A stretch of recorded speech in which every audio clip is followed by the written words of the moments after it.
Si toi aussi tu aimes le vinyle, regarde cette émission. Help. Bonjour à tous et bienvenue dans On fait le patch. Salut Arnaud, comment ça va? Salut Grégoire, ça va bien?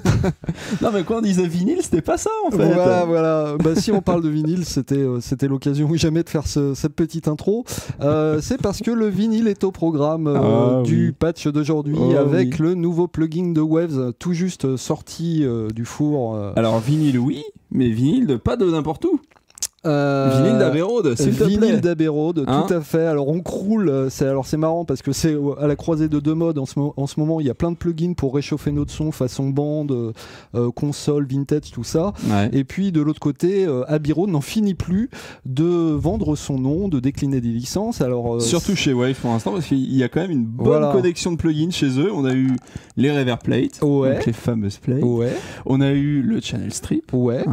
On a eu justement les bandes dont tu parlais, tout à fait.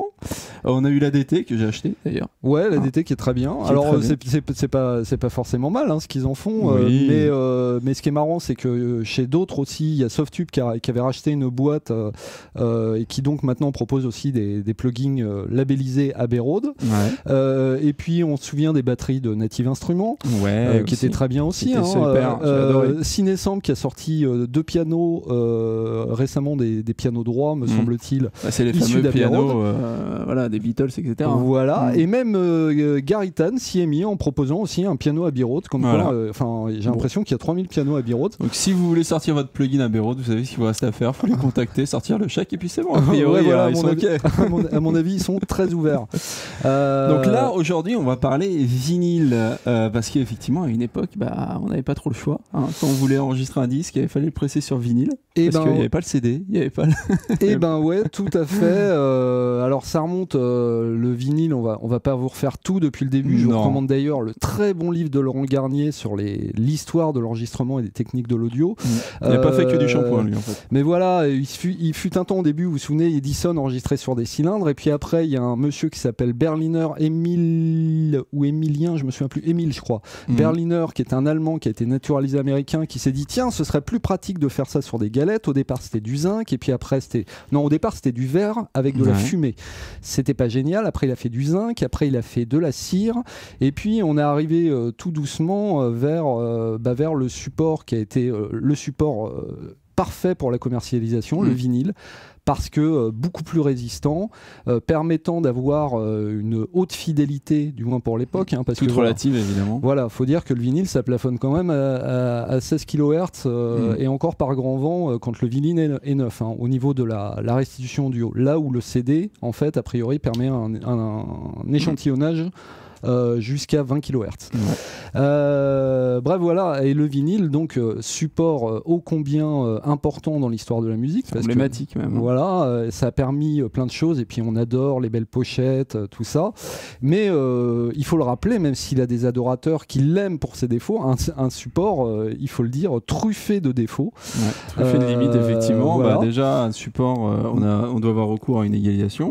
Effectivement, la fameuse égalisation RIA. Voilà, qui n'a rien à voir avec Rihanna. Voilà. Qui en gros booste les graves et coupe les aigus. Enfin, ça dépend si à l'enregistrement ou à la lecture. En gros, le problème du vinyle, c'est que donc déjà il y a une bande passante limitée, il y a une plage dynamique limitée, c'est-à-dire que vous pouvez pas. Ça, c'était un des grands apports de l'audio numérique. Alors, un des grands apports et un des trucs horribles, c'est que tout à coup, on pouvait compresser, enregistrer avec des niveaux de bourrin, chose qu'on ne pouvait pas faire avec le vinyle parce que ça faisait sauter trop la tête de lecture.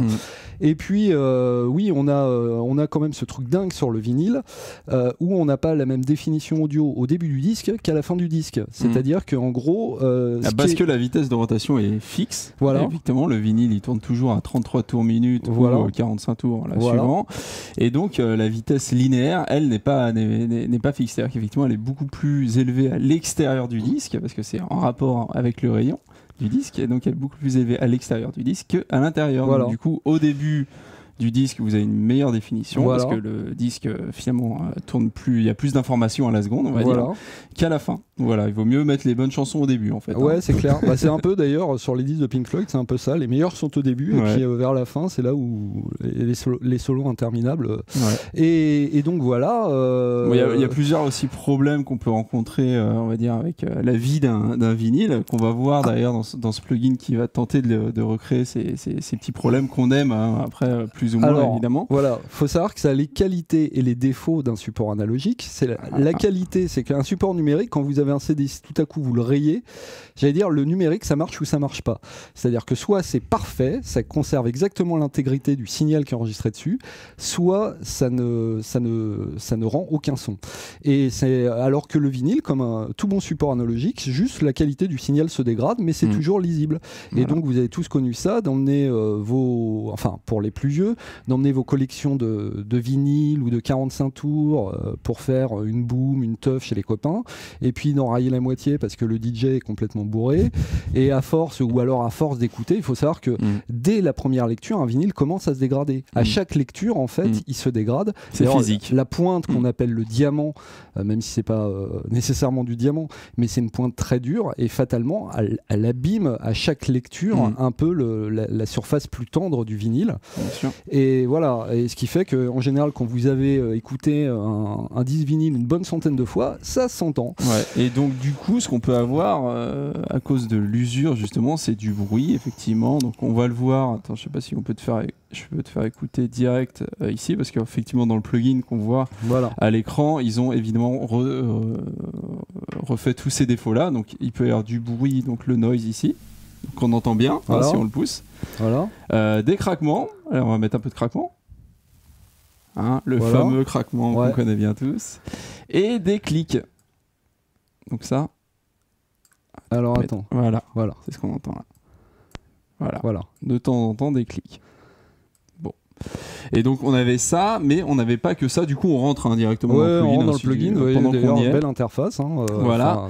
Et il y a aussi deux phénomènes qu'on rencontrait. C'était qu'on rencontre toujours d'ailleurs pour ceux qui utilisent toujours le plugin. C'est le wow. Donc en français, ça s'appelle le pleurage. Le pleurage. Oui. Voilà, qui est une modulation de fréquence. Donc ça, on va par exemple mettre un petit peu de musique. Hop, c'est parti. Ok. Hop, je vais mettre un peu plus longtemps. Et donc... Bon, je fais le bourrin exprès. Ouais, c'est bon. Donc voilà, modulation de fréquence. Donc ça modifie vraiment la hauteur de la chanson.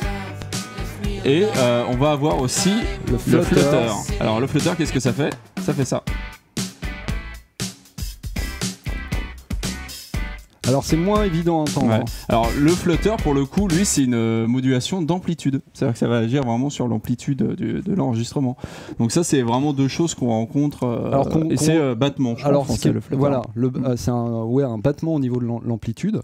Ça pourrait faire penser, on pourrait prendre une analogie avec un film, vous savez, les films Super 8 des vieilles caméras, où on a à la fois des distorsions, par exemple, d'images, et puis on a à la fois des distorsions de couleurs en fait. Donc voilà, c'est quelque chose qui est propre d'ailleurs au support analogique, parce que moi je savais même pas qu'on parlait de pleurage à propos d'un disque vinyle aussi. Je connaissais le terme pour les bandes magnétiques, effectivement. Pour les cassettes. Qui n'a pas laissé, enfin encore une fois je m'adresse aux plus vieux, mais la cassette dans la boîte à gants de la R12 garée en plein soleil, et quand vous la remettez, si vous voulez, la justesse du chanteur en prend un coup. La bande qui se détend, effectivement. Voilà. Alors ces variations, soit d'amplitude, soit de fréquence, elles sont dues autant en fait à l'usure du support, à la déformation du support, parce que le vinyle, malgré tout, c'est un support qui devient qui se compresse ou qui se distend, qui se déforme tout simplement. Voilà, avec la météo. Et puis c'est dû aussi au lecteur, à la platine, la courroie qui tourne pas forcément super régulièrement. Le disque, par exemple, le trou pour mettre sur la platine qui est pas forcément bien centré et tout. Donc ça va vous faire plein de petits trucs comme ça. Donc ce qui donne tous les petits problèmes après que certaines personnes adorent adore et que Waves tente de recréer ici. C'est vraiment ça, ce plugin. C'est pour avoir cette sensation, d'avoir l'impression que votre morceau va être pressé sur vinyle et avec toutes les petites imperfections qu'on aime bien. L'idée, c'est de retrouver ce son un peu vraiment vintage. Alors ils se sont pas limités à ces petites imperfections. Alors avant quand même de plonger vraiment dans les paramètres, de vous montrer un petit peu tous les paramètres, on va parler un petit peu de l'installation. Oui. Qui chez Waves, comme d'habitude, là on installe le plugin et on a 4 versions de plugins différentes. Alors l'installation se passe sans problème, mais c'est vrai que 4 versions c'est juste lourd.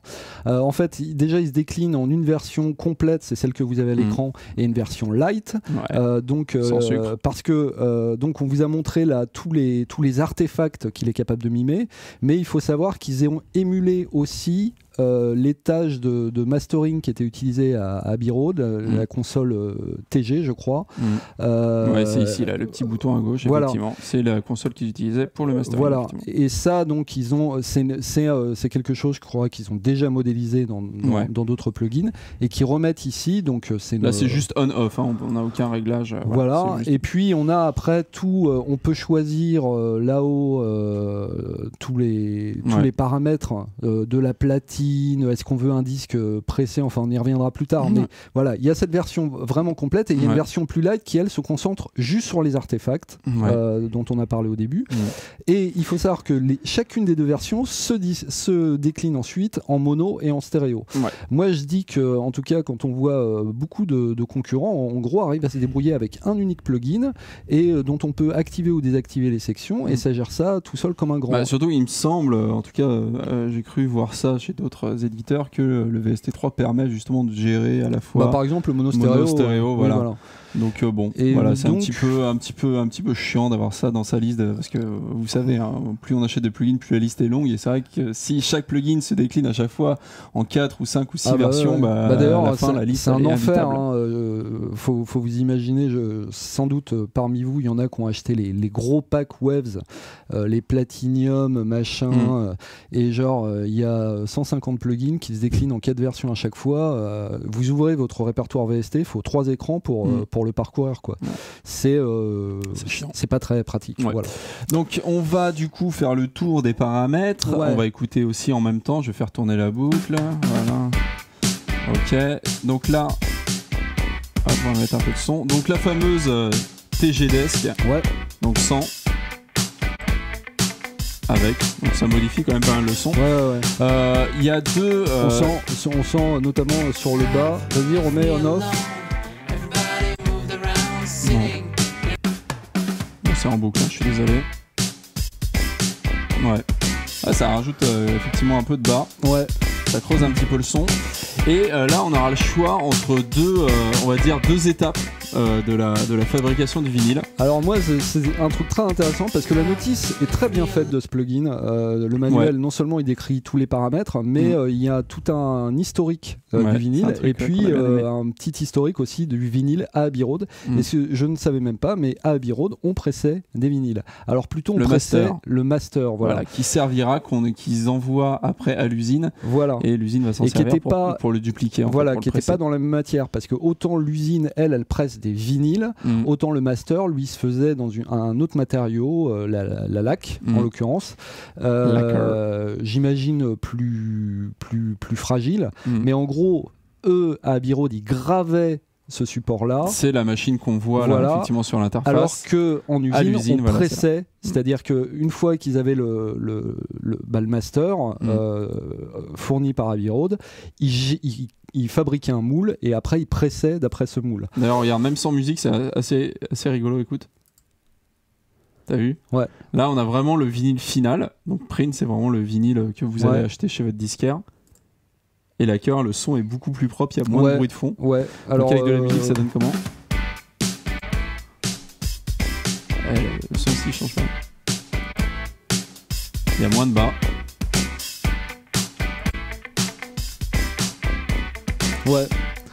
Donc Donc ça, voilà, je trouvais ça assez marrant d'avoir justement. On entend aussi toujours les artefacts qu'on a sur les côtés aussi. Ouais, même si moi personnellement, c'est sympa d'avoir effectivement le vinyle, le master, mais bon après, qui va écouter un master à part un ingé son d'Abbey Road, hein. Oui, ce qui nous intéresse, c'est quand même en tout cas, ça fait rêver sur les trésors qu'il doit y avoir à Abbey Road.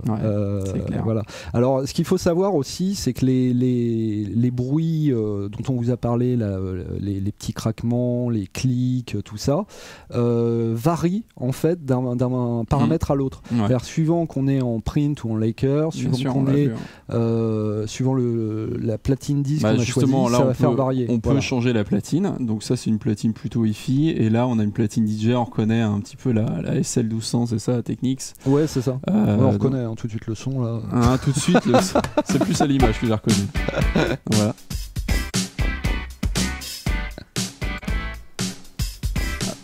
Ouais. C'est marrant, la reverb elle sort plus sur la.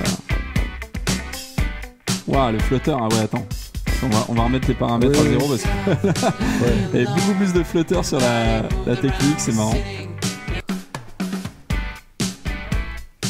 Donc là, la Technics. Et l'autre. Donc ouais, le son change quand même pas mal. Et avec ça, on pourra aussi choisir la cellule, ce qu'on appelle la cellule. Donc là, il y a 3 types de cellules. Donc il y a la cellule de MM, je crois que c'est vraiment la cellule utilisée au studio Abbey Road. Voilà, et vous voyez donc la cellule, vous voyez, c'est ce qu'il y a au bout du bras du tourne-disque. Donc elle devient rouge, là je crois que celle-là c'est plus un modèle hi-fi, et celle-là c'est plus un modèle de DJ, je reconnais bien, parce que mon frère a fait un petit peu de DJing, et il avait effectivement cette cellule-là. D'ailleurs, attends, depuis que tu as mis le modèle DJ, t'entends ? Ah ouais, d'accord. Ah, c'est pas la même chose. Okay. Ah, c'est fou, ça change vraiment le fais bruit écouter de fond. avec de la zik pour voir.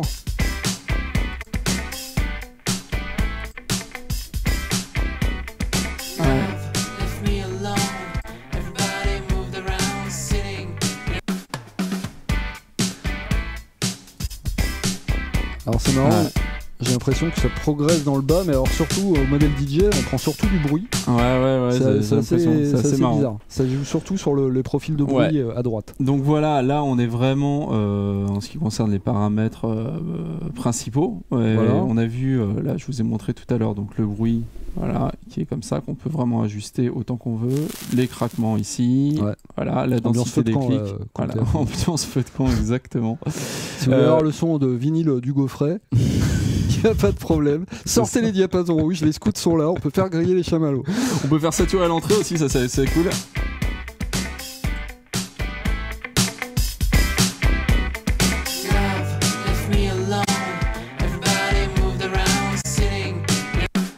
Ça c'est marrant, ça saturait tout à l'heure dans les tests. Ah si, ça sature quand même. Bon là je bourrine. Ouais. Plus ou moins de drive en fait. Avec le drive, et ça c'est pas mal d'avoir le drive et le niveau d'entrée dissocié. Disons que les mecs qui veulent de la chaleur, ils sont servis parce que bon, ce qu'on appelle chaleur en général, malgré tout, c'est quoi ? C'est une certaine distorsion plutôt jolie, et puis souvent, oui, c'est un regain dans le bas. Ouais, là, on voit bien que le plugin là-dessus, je sais pas, Abbey Road ne nous a pas fourni toute la chaîne audio pour que nous puissions comparer vraiment, mais oui, on sent qu'a priori, si chaleur du vinyle il y a, en tout cas le plugin tape dedans, à la fois dans la disto et dans le bas. Donc là en bas à gauche on a le fameux WoW et le fameux flutter qu'on vous a fait écouter tout à l'heure, donc avec 2 réglages, effectivement la vitesse rate et la profondeur du traitement. Donc à chaque fois pour le flutter et pour le haut, je vais pas vous faire écouter, vous avez bien vu ce que ça faisait. Ici c'est les paramètres pour les 2 vues-mètres, donc si on veut que ce soit en entrée, en sortie, canal gauche, droite, mono, stéréo, tout ça. Et avant de passer au slowdown, je voulais juste qu'on regarde un petit peu la phase distorsion. Donc on peut aussi mettre de la distorsion de phase. Alors comment c'est obtenu en fait, il va dupliquer le signal et faire une modulation de phase sur l'un des deux. Il y en a un qui va rester inchangé et on va faire modulation de phase sur l'un des deux et après on va les remélanger. Et c'est ça qui va donner de la phase de distorsion de phase. Et ici, ces deux modulateurs, ça permet en fait le signal modulé qu'on a dupliqué de le réduire à une certaine plage de fréquence. Voilà, donc on peut couper un petit peu dans le bas, voilà, comme ça, et dans le haut, comme ça. Donc qu'est-ce que ça va donner ?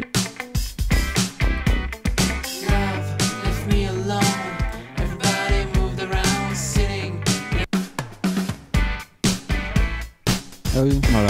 Bon là je pousse un peu. Voilà. Alors je crois que sur la voix c'est assez rigolo. Attends. Ça sur les sifflantes. Sur les sifflantes c'est quand même assez parlant. Bon là je fais encore une fois le gros bourrin, mais vous avez saisi le but du truc quoi. Si toi aussi tu veux transformer Tom York en Francis Perrin. Voilà exactement. Tu es le bienvenu. On a aussi un paramètre assez intéressant, comme on vous l'a dit, le son n'est pas le même au début et à la fin du disque. Donc là, en fait, c'est possible de effectivement d'avancer le bras, vous voyez, dans le haut de l'interface. On peut d'ailleurs directement cliquer ici. Hein. Voilà. Donc le son. T'es en train de regarder le disque là, fais gaffe. Allez, je scratch. On peut pas scratcher. Là, voilà. Donc normalement, plus le bras est près du centre du disque, plus le son est pourri. Hein. Après, alors le problème c'est que c'est assez fin. Il y a des paramètres qui sont assez durs à entendre parce que ça dépend aussi de tout ce que vous avez à côté. C'est-à-dire que là, quand il y a du bruit, il y a du flotteur, du wow, tout ça, machin. À la fin, un paramètre aussi fin que celui-là qui joue a priori sur l'équilibre spectral. Je pense que ça doit faire plein de choses, j'imagine. Je ne sais pas exactement. Je crois que dans la notice, ils sont pas très bavards là-dessus. A priori, s'ils avaient bien fait les choses, ça devrait jouer aussi sur l'échantillonnage. Oui, bien sûr. Comme on l'a dit, il y a moins d'informations à la fin du disque. Hein, donc voilà, ça implique plein de trucs. Et donc le dernier paramètre qui est le slowdown, qui est assez cool. Alors on peut soit, en fait ça permet d'arrêter le disque, hein, comme si on mettait sa main ou si on appuyait sur stop sur la platine vinyle, et donc on peut régler la longueur, le temps que va mettre le disque à s'arrêter, soit en mesure, donc ici par exemple, allez, en mesure ou en seconde en fait. Là on va faire un truc plutôt rapide, allez, une mesure. Voilà. Et voilà. Bon, sachant que Arnaud. Alors moi je suis un peu déçu par ce truc parce que à mon avis soit il avait rien à faire là, soit fallait le faire complètement. C'est-à-dire que je trouve l'idée très bonne parce que c'est le genre de truc qu'on peut faire sur une platine vinyle et c'est très rigolo, mais on aurait aimé qu'il y ait un start, un slow start, parce que en gros c'est de la même façon qu'on peut arrêter le disque comme ça, en coupant par exemple, en tirant la prise de la platine, si on met la prise ça devrait repartir aussi comme ça très lentement jusqu'à atteindre la vitesse de rotation. Et là il y a une fonction auto-résume, mais en fait ça redémarre. Alors, l'auto-résume, oui, non. Et là il va repartir tout seul. Voilà. Et c'est ça que ça repartir, mais il repart au taquet. Il n'y a pas de démarrage de slow start. Et puis j'avouerais que sans demander à ce que ça fasse du scratch, parce que c'est pas le propos, d'autant que la technique du scratch elle tient presque. Enfin, du moins, elle tient autant à ce qui se passe sur la platine vinyle que ce qui se passe au niveau du mixeur avec le petit geste là, des DJ. Là où j'étais déçu, c'est qu'à partir du moment où ils allaient dans cette idée d'émuler vraiment le comportement d'une platine, on s'attendait à pouvoir passer les 33 en 45 tours. Je sais pas si tout le monde s'est amusé, moi, quand j'étais petit, à transformer justement les voix aiguës en voix graves en passant à 45 en 33, ou au contraire un 33 en 45. Je crois que c'était Coluche d'ailleurs qui avait fait une démonstration avec Lio, Banana Split, où il cherchait à montrer que c'était pas elle qui avait chanté, que c'était juste un disque pitché. Et voilà, et ça c'était très drôle. Tout à coup, vous écoutez un disque et ça se met à chanter avec une voix de souris. Et là, c'est pas là. Donc je trouve ça dommage. Ils sont pas allés jusqu'au bout. Et il y a nettement mieux sur le marché, notamment chez Vengeance, je crois, pour ce genre d'effet de slow stop ou slow down ou start-up ou speed, enfin slow up, enfin je sais pas. Voilà, donc c'est sympa de l'avoir, mais oui, on attendait un peu plus. Voilà, ça va pas jusqu'au bout. Donc moi je te propose maintenant d'écouter sur d'autres sources. J'ai de la batterie. Donc là, il y a des petits presets. Donc sans le plugin, on a ça. Et avec. Bon, déjà, on entend des craquements. Ouais. Alors, je vous conseille vraiment d'écouter l'émission au casque, hein, parce que si vous écoutez ça sur les petits haut-parleurs de votre portable, ça va pas le faire. Vous allez pas entendre grand-chose. Allez, d'autres presets. Alors, crunch, 100. On entend bien la différence quand même.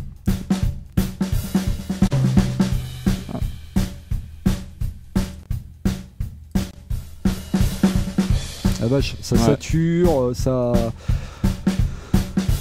C'est assez sympa parce qu'effectivement ça pousse dans le rouge, hein. Même si c'est quand même c'est bien bourrin, hein. Enfin on l'entend vraiment très bien. En même temps un plugin c'est fait pour que ça s'entende, hein. Oui, je suis d'accord, mais c'est vrai que peut-être parfois on aura intérêt à les utiliser peut-être en envoi, en dosant peut-être bien sûr.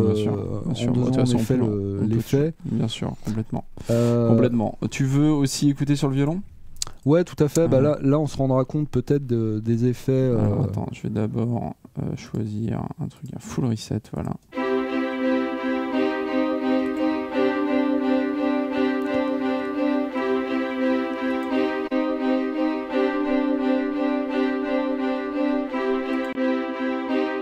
Sans. Avec.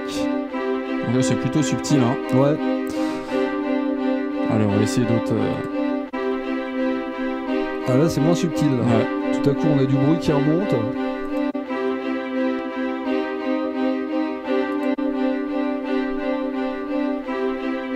je rappelle comment c'était avant.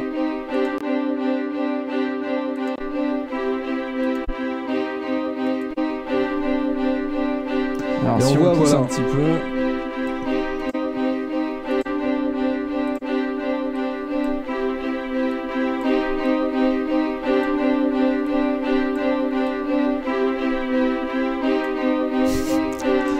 Là déjà il y a 2 ou 3 violonistes qui sont bien bourrés là dans l'orchestre. Eh les mecs, c'est ma tournée. Regarde. 100. Voilà. Avec. Ah, ça amène de la vie, hein. Ça, y a pas de. Pas à chier, hein. C'est très intéressant. Moi, je vous avoue que j'attends depuis longtemps un plugin. Donc on avait ça. Ouais, non, c'est pas mal. Alors, je dis pas, là, forcément, on y va comme des bourrins, je dis pas forcément que c'est intéressant sur un master, enfin, ça dépend de ce que vous voulez faire. Mais pour traiter justement une boucle, je me souviens de. C'était quoi? C'était Mode Selector, ce groupe d'électro berlinoise qui a un truc comme ça, avec un petit riff qui joue sur le pleurage, en fait, de l'extrait. Moi, le One Flutter, c'est un truc que j'adore, parce que tout de suite, le moindre sample, ça vous renvoie dans les années 60, au mélotron, aux sonorités comme ça un peu cradouilles et tout, et c'est très intéressant au niveau Lo-Fi. Ça fait longtemps que j'attendais que quelqu'un s'y intéresse sérieusement. On peut mieux faire que ça, je pense, notamment sur certaines parties du soft, mais ça reste très intéressant. Pas seulement en master, on a vu que ça peut amener un peu de distorsion et un peu de de bas, enfin jouer sur le spectre et sur la densité, en fait, la présence des instruments. Mais je pense même pour travailler des samples, pour travailler juste une piste seule. De toute façon, on le voit dans les presets, t'as drums, t'as basse. Effectivement, sur une basse, je pense que ça peut être très sympa. Une guitare électrique, une caisse claire, sur la voix. Les presets d'ailleurs sont pas trop mal faits. Bon, même s'ils sont, encore une fois, ils sont bourrins. Et pas tous. Comme d'hab, en fait, les presets, j'allais dire, c'est les points de départ. C'est-à-dire que c'est à vous, après, en fonction de ce que vous cherchez et du contexte, de triturer les boutons. Après, il n'y a pas 10 000 paramètres qui changent vraiment le son. On voit, il y a WoW Flutter, il y a tout ce qui est bruit de fond. La distorsion de phase aussi, mais bon voilà quoi. Après, c'est quand même assez simple. Ça reste assez simple à comprendre. Après, ce qui peut être plus complexe quand on l'utilise, c'est que effectivement, suivant les paramètres qu'on a à génération, turntable et cartridge, les profils de bruit changent. Donc du coup, on n'obtient pas du tout le même type de parasite suivant les réglages qu'on a en amont. Après, effectivement, le réglage de la console de mastering, il est simplissime, hein, c'est on ou off, voilà. Voilà. Donc voici. Donc, avant de terminer, je voudrais qu'on parle un petit peu Archien. Parce que là il y a quand même quelque chose à dire. Donc c'est vrai que en termes de tarifs, bon, il faut savoir que si vous êtes intéressé par ce plugin, on vous conseille de l'acheter bientôt, parce qu'en fait il y a une grosse promo en ce moment qui le vend à 99 $.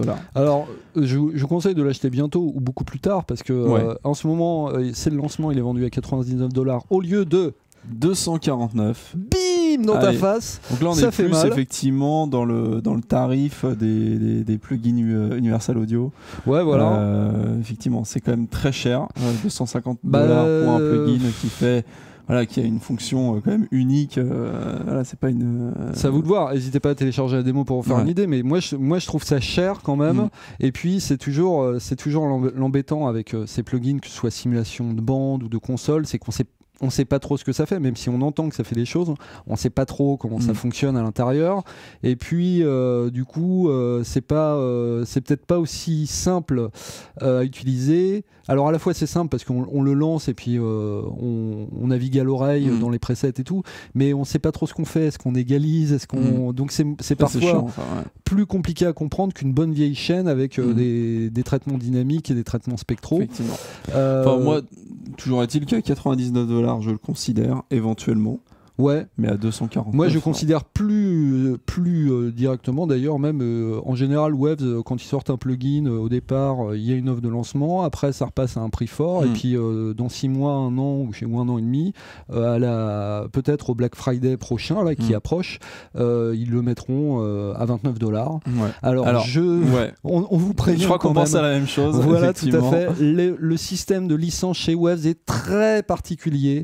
Ouais. Ils ont des prix souvent très attractifs, c'est-à-dire qu'ils pètent, ils ont plein de plugins dans leur catalogue.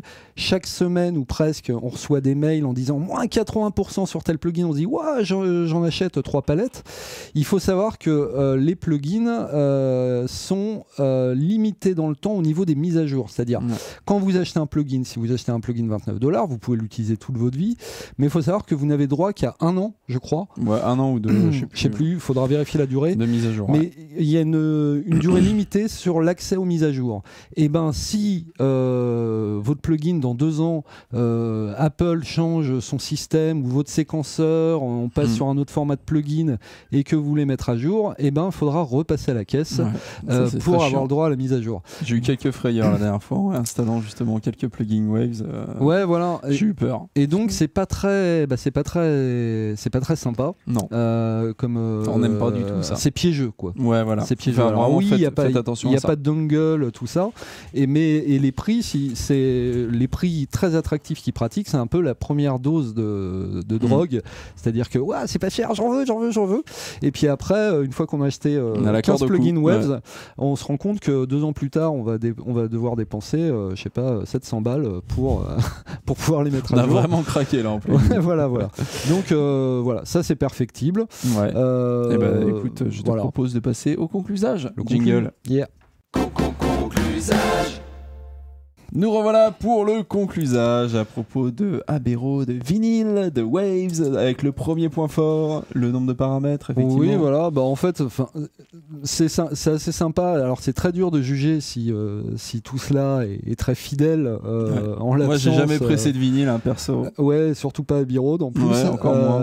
Je sais pas combien ça pourrait coûter, ça. Je veux pas savoir. Mais voilà, je pense que Sir Paul McCartney doit pouvoir encore faire ça pour pas trop cher, mais nous, non. Donc c'est dur de savoir si c'est fidèle, mais en tout cas le nombre de paramètres pris en compte, le nombre de générateurs et tout force le respect.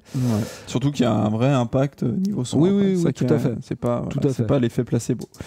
Des traitements efficaces, comme je viens de le dire. Voilà. Effectivement, on tourne les boutons, on entend ce qui se passe. Alors même si parfois, j'allais dire, faut désactiver certaines fonctions pour entendre vraiment ce qui se passe, notamment tout ce qui se passe qui est au niveau du spectre. C'est vrai que quand si on a mis le souffle à fond, on n'entend rien de ce qui se passe en dessous. Donc il faut faire attention à ça. Le slowdown en seconde ou en mesure, effectivement, je trouve que le traitement est efficace. Ouais, c'est une bonne idée parce qu'en termes d'arrangement, c'est très efficace. Alors, le fameux break slowdown. Ouais, voilà. Avant le deuxième refrain. Il y en a un que j'adore. Il y en a un que j'adore. Envoyez-moi des sauts de merde si vous ne cautionnez pas, hein, parce que il n'a pas fait que des bons disques. Mais sur le deuxième album de Steve Vai, le guitariste, guitar héros, au look, quand même, au look discutable, dirons-nous. Il y a une chanson qui s'appelle Blue Powder, je crois. Et en fait, il y a un moment dans la chanson où la musique, il est en train de jouer en son saturé, la musique s'arrête comme ça, il y a un slowdown, et elle repart en start down, en son clair.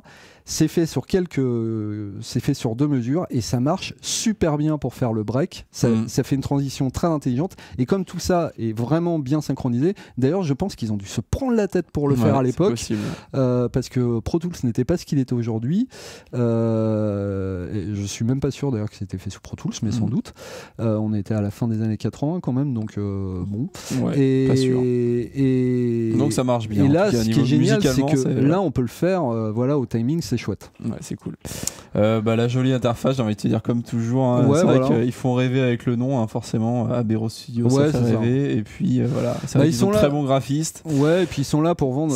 Les gens qui vont s'intéresser à ça sont des gens qui sont déjà attirés par ce fantasme du vintage, de c'était mieux avant, Jean-Pierre Pernaut, tout ça, les Dentelières d'Alençon.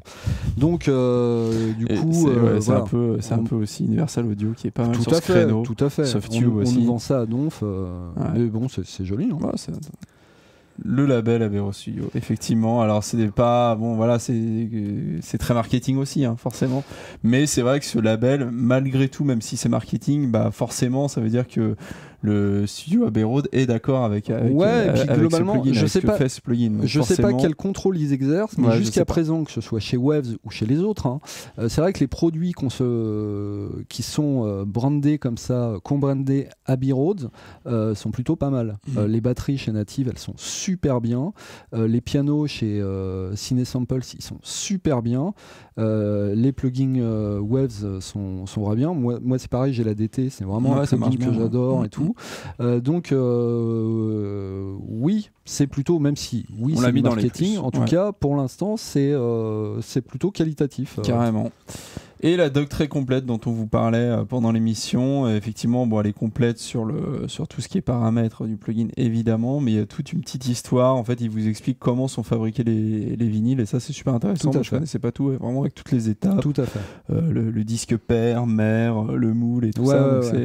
C'est assez intéressant, en tout cas. Et ça, je trouve ça toujours sympa dans un produit, dans un plugin. Après, c'est pareil, ça fait partie d'Abbey Road. Exactement. Il se trouve qu'il y a une histoire richissime dans ce studio. D'ailleurs, il n'y a aucun autre studio qui a autant. Après, il y a quelques produits qui sont labellisés Oceanway, mais il n'y a aucun autre studio au monde qui a donné lieu à autant de logiciels, de banques de sons. C'est bien la preuve du côté emblématique qu'il peut avoir dans le monde de la musique. Merci les Beatles aussi un petit peu, je pense. Tout à fait.